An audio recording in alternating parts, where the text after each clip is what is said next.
Hola, a continuación se mostrarán las entrevistas hechas por mis compañeras Mariana Londoño y Noemi Montiel sobre los temas escuela tradicional y modelo estructurante y escuela activa y modelo autoestructurante. Buenas tardes, mi nombre es Mariana Londoño Llano, actualmente estudiante de la Uniminuto, estoy cursando el tercer cuatrimestre de licenciatura en Pedagogía Infantil. Buenas tardes, Mariana. Mi nombre es Lucila Parra. Soy licenciada en educación. Actualmente soy pensionada, pero has escogido una carrera muy bonita y muy digna de alabanza, se podría decir, porque es el educar niños que son el futuro del país, del mundo, etcétera. Bueno, profesora. Bueno, hoy le voy a hacer una entrevista sobre la escuela activa. Eh, para usted, ¿qué es la escuela activa? A ver, Mariana, la escuela activa, pues su nombre lo está diciendo, es la actividad que se despliega con todos los niños que uno tiene a su servicio, o sea, encaminarlos a un trabajo unido, de capacitar a los niños con los valores más importantes dentro de la escuela, al trabajo unido, al trabajo con ellos, de desarrollar la inteligencia y las capacidades intelectuales, motrices y pedagógicas dentro de esa enseñanza. ¿Qué elementos promueve la escuela activa? La escuela activa para mí es un desarrollo que se hace cada vez más importante dentro de la educación, ya que los niños aprenden la cooperación, el, el moverse dentro de un círculo donde están aprendiendo a valorarse cada uno, a no ser egoístas, a trabajar en común, como si estuviese en una cooperativa, porque la palabra cooperación es el resultado de la buena educación que se puede impartir en la educación personalizada. Claro que hoy en día es muy difícil que se dé esa educación personalizada porque no son muy poquitos los niños que asisten, sino que es en un número muy numeroso de ellos. Entonces, se puede dar sí a través de trabajos, a través de guías y a través de la motivación que el profesor le dé a sus pequeños. Bueno, y usted como educadora, ¿qué escuela prefiere? ¿La escuela activa o la escuela tradicional? Mariana, las dos pedagogías son muy importantes, tanto la escuela activa como la tradicional, porque dentro de ellas se forma un cúmulo de actividades que se pueden desarrollar activamente y también por medio de lo que fue la escuela tradicional. O sea, no podemos descartar que la escuela tradicional no sea usual en este momento. También tiene ¿qué le digo yo? Sus buenas características acerca de la pedagogía.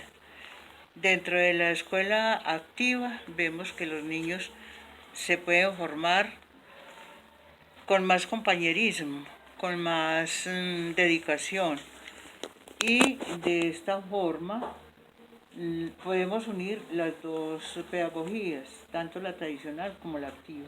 Bueno, profesora, muchas gracias por esta entrevista. Pues yo sí me inclino más sobre la escuela activa, ya que en la escuela tradicional los niños solamente se dedicaban a ser obedientes y a hacer lo que el profesor decía. Y en la escuela activa los niños participan activamente de las clases y pues hacen las clases más amenas y son partícipes de todas las actividades. Muchas gracias.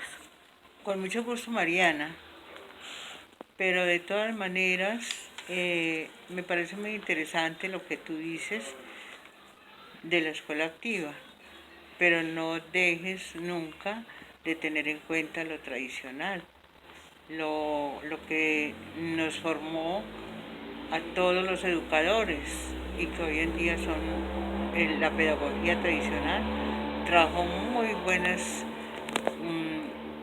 responsabilidades dentro de los mismos alumnos. Es cierto que hay más participación en la escuela activa y más desarrollo de su personalidad. Te agradezco mucho la entrevista, en lo que te pueda servir, con mucho gusto. Bueno, muchas gracias, profesora, eso lo voy a tener muy en cuenta. Hasta luego. Muchas gracias. Bueno, la primera pregunta es, ¿cree usted que el modelo de educación tradicional impone la autoridad del maestro por encima de los intereses del alumno? Pues yo creo normalmente que no.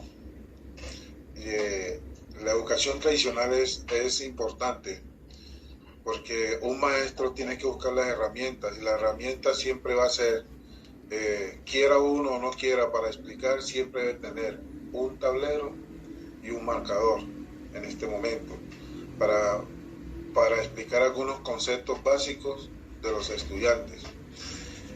Que imponga, no, ya no se puede imponer dentro de la educación porque los conocimientos son compartidos. Hay un saber previo que deben de tener los estudiantes y es el conocimiento de la experiencia de la vida. Entonces, todos esos conocimientos de la experiencia de la vida lo tienen que llevar al estudiante a reflexionar y de pronto a conjugar todos los conceptos que el maestro le está enseñando para que él mismo haga retroalimentación y pueda construir sus propios conocimientos. Dentro de la educación, dentro de la metodología tradicional, es importante tener algunos elementos. No es obsoleta que ya todo se cambie, no. Simplemente tener algunos conceptos claros como el orden en el salón es importante para una sana pedagogía. Ese es uno. Y no es imponer el orden, sino que acostumbrar a los estudiantes de que ellos deben de ir a formarse, ¿cierto? De ir a formarse, porque hay estudiantes que no van con ese mismo sentido. Entonces, si van a formarse, deben de establecer las reglas de convivencia, y la regla de convivencia es el orden. 2, respetar las palabras o los conocimientos de los otros compañeros, porque muchos se burlan de esos conocimientos. Ahí que entra a ser el profesor, a ejercer la autoridad de respeto para cada uno de los estudiantes que están allí.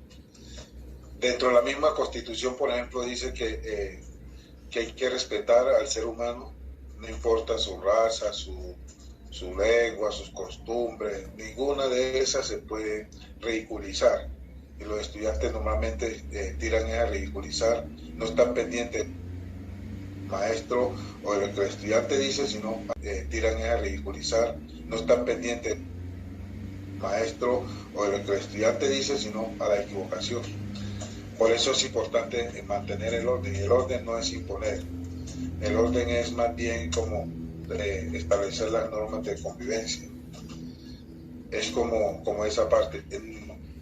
No se puede, de ninguna manera se puede coger la pregunta y decir que el maestro tiene que ejercer la autoridad por encima de los intereses de los estudiantes. No, cada estudiante es un mundo diferente. Sí, y como cada mundo es diferente, hay que entender a cada uno de esos mundos. Ese es el papel del maestro. Listo, muchas gracias. Segunda pregunta. ¿Cree usted que la educación tradicional carece de significancia y experiencia? No. Es que los conocimientos de la pedagogía, yo te voy a hacer una división entre lo tradicional y la experiencia, la experiencia de lo tradicional. Para uno ser médico tiene que partir de lo tradicional. Cualquier profesión tiene que partir de lo tradicional, es decir, de las bases antiguas, Sí, para consolidar lo moderno. Entonces, si vos tenés un significado tradicional, hay que cogerlo y ajustarlo a lo moderno, porque entonces vas a chocar con los mismos estudiantes, porque los estudiantes, mire, te voy a poner esta experiencia. A mí no me gusta el reggaetón,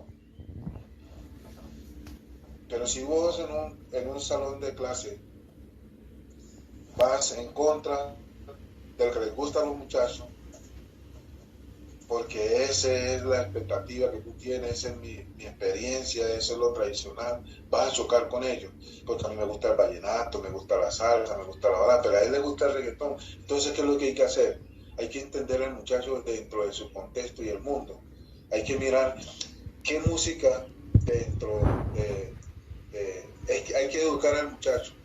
No todo reggaetón es malo, ¿cierto? No todo sí, claro. es malo, pero sí rescatar, por ejemplo, una sana letra, Sí, ¿cierto? Coger cada una de esas cosas. Lo mismo, todos los vallenatos no son malos, todas las salsas no son malas, hay que rescatar la buena música. Y para yo imponer, pero sí rescatar, por ejemplo, una sana letra, sí, ¿cierto? Coger cada una de esas cosas. Lo mismo, todos los vallenatos no son malos, todas las salsas no son malas, hay que rescatar la buena música. Y para yo imponer la costumbre de que el muchacho escuche una música clásica, entonces yo tengo que empezar a trazar unos parámetros desde lo tradicional hasta llegar a que a él le guste. Eso mismo pasa con los conocimientos y los conceptos. Los conceptos antiguos hay que modernizarlos para que el muchacho no se sienta como vacío en el salón de clase. Y hay que darle la participación. La participación dentro de la clase. El maestro no es el que tiene la sabiduría la tenemos todos. El maestro no es el que tiene el conocimiento lo tenemos todos. Y debemos de compartir el conocimiento de acuerdo a las experiencias vividas, ¿sí? De acuerdo a las experiencias vividas y a las metas y propósitos que cada mundo tiene, es decir, cada estudiante tiene. listo. Tercera pregunta. ¿Cree usted que la educación tradicional sigue siendo el sistema educativo dominante en la escuela o en las escuelas?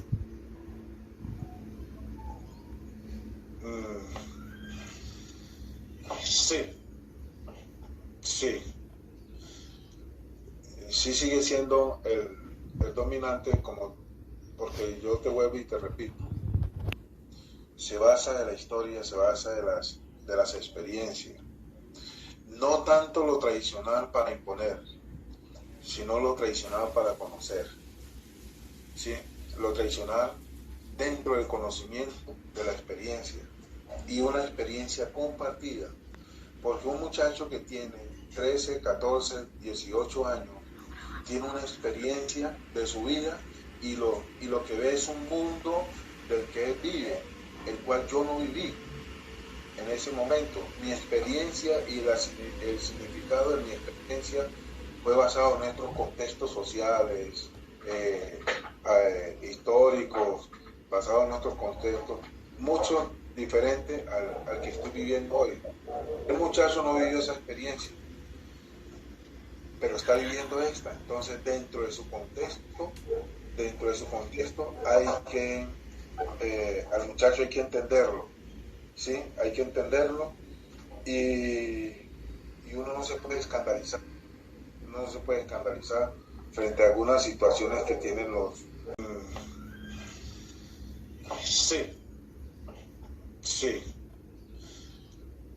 Sí sigue siendo el dominante, porque yo te vuelvo y te repito, se basa en la historia, se basa de las experiencias.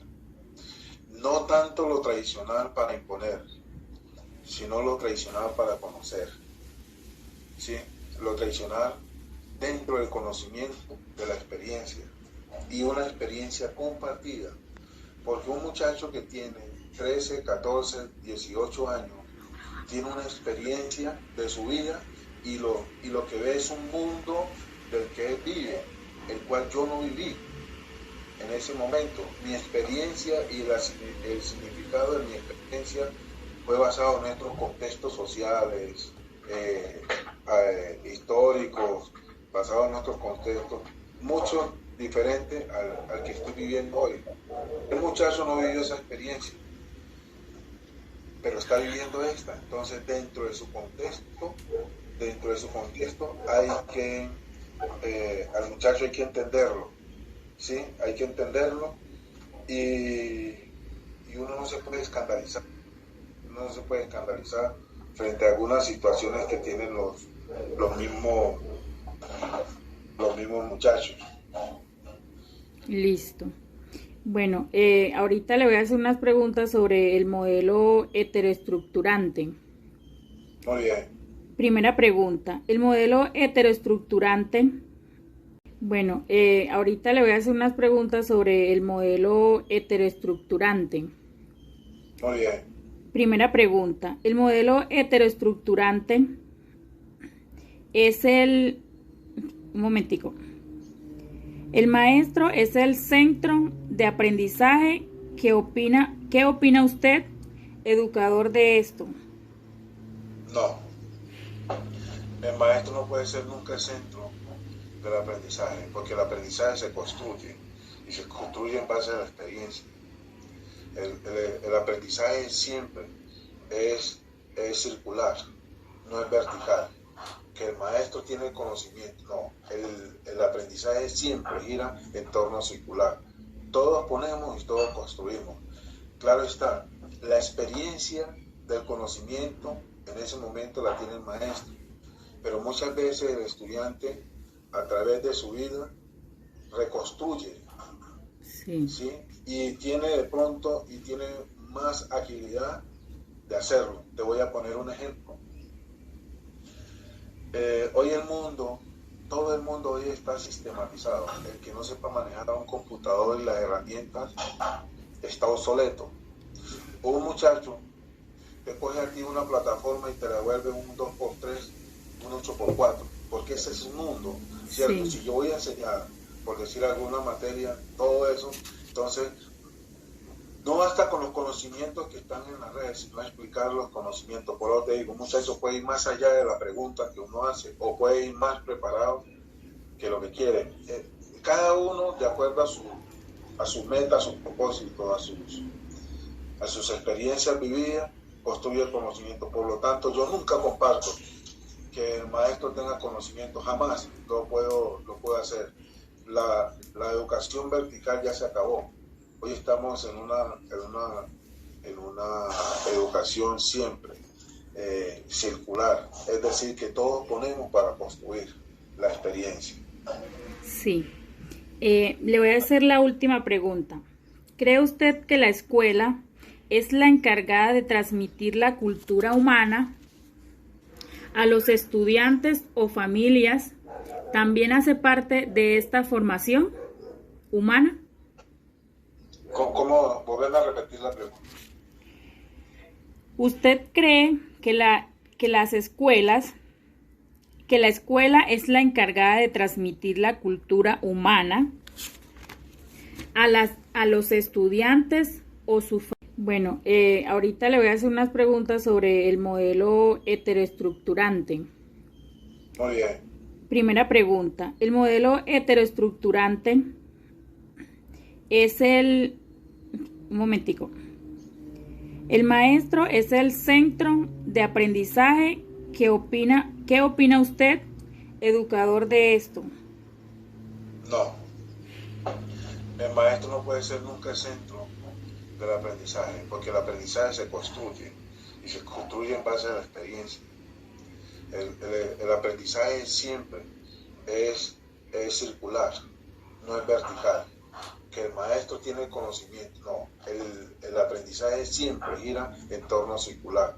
Todos ponemos y todos construimos. Claro está, la experiencia del conocimiento en ese momento la tiene el maestro, pero muchas veces el estudiante a través de su vida reconstruye, ¿sí? Y tiene más agilidad de hacerlo. Te voy a poner un ejemplo. Hoy todo el mundo hoy está sistematizado. El que no sepa manejar un computador y las herramientas está obsoleto. Un muchacho te coge aquí una plataforma y te la vuelve un 2x3, un 8x4, porque ese es un mundo, ¿cierto? Sí. Si yo voy a enseñar, por decir alguna materia, todo eso, entonces no basta con los conocimientos que están en las redes, sino explicar los conocimientos. Por lo que te digo, un muchacho puede ir más allá de la pregunta que uno hace, o puede ir más preparado que lo que quiere. Cada uno, de acuerdo a su meta, a su propósito, a sus experiencias vividas, construye el conocimiento. Por lo tanto, yo nunca comparto que el maestro tenga conocimiento, jamás lo puedo hacer. La educación vertical ya se acabó. Hoy estamos en una educación siempre circular, es decir, que todos ponemos para construir la experiencia. Sí. Le voy a hacer la última pregunta. ¿Cree usted que la escuela es la encargada de transmitir la cultura humana a los estudiantes o familias? ¿También hace parte de esta formación humana? ¿Cómo volver a repetir la pregunta? ¿Usted cree que la escuela es la encargada de transmitir la cultura humana a los estudiantes o su familia? Cierto, llega con unos valores, con una cultura, con unos principios, con unos engaños, ¿cierto? Con una falta de vivir, en fin, cada eso. Entonces, cuando uno llega y tiene 40, 50 muchachos en un salón, imagínate para 1 hora de clase, 2 horas de clase, entender a 40 mundos. Sí. Eso es lo que le falta al Estado. El Estado, ¿qué le falta? Racionar un poquito más el contexto de la educación en Colombia, darle prioridad a la educación. Un ser sin educación es un ser ignorante y lo puede manipular como le da la gana al Estado, pero un ser educado que tenga principios de su conocimiento, de la estructura de su ser, entonces sí se puede fundamentar. Te voy a poner un ejemplo. En Japón la educación, desde niños cogen a los muchachos y ponen un poco de jueguitos allí, un poco de juegos, los ponen en un salón de clase. Y cada niño, de los 3 o los 4 años, de los 3 a los 2 años, o de 1 año a 3 más o menos, según las características, lo meten al salón. Cada niño coge un juguete. Y ese juguete tiene un significado grande para la pedagogía de Japón. Cada niño coge un juguete y lo hace suyo. Y el niño que vaya a cogerle ese juguete pelea. Yo no sé si tú has visto, pelean los niños porque ese es mío. Sí, Nadie claro. me lo puede tocar, nadie me lo puede hacer. Y a medida que va creciendo, el muchacho va cambiando de juguetes y va cambiando de estructura. Entonces, el maestro en la escuela debe ser el centro para descubrir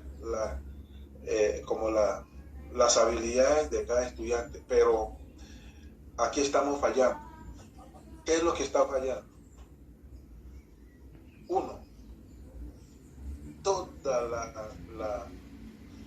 la responsabilidad se le dieron al maestro, tanto el Estado como la familia. Y el Estado, ¿por qué te digo el Estado? Porque el Estado bajo unas normas, por ejemplo, miremos el Código de Infancia y Adolescencia. Si no estoy mal, la ley 1096. Miremos cómo ese código como que le corta la sala a los padres de la escuela. Debe ser el centro para descubrir las habilidades de cada estudiante. Pero aquí estamos fallando. ¿Qué es lo que está fallando? Uno, toda la responsabilidad se le dieron al maestro, tanto el Estado como la familia. Y el Estado, ¿por qué te digo el Estado? Porque el Estado bajo unas normas, para unas normas, por ejemplo, miremos el Código de Infancia y Adolescencia.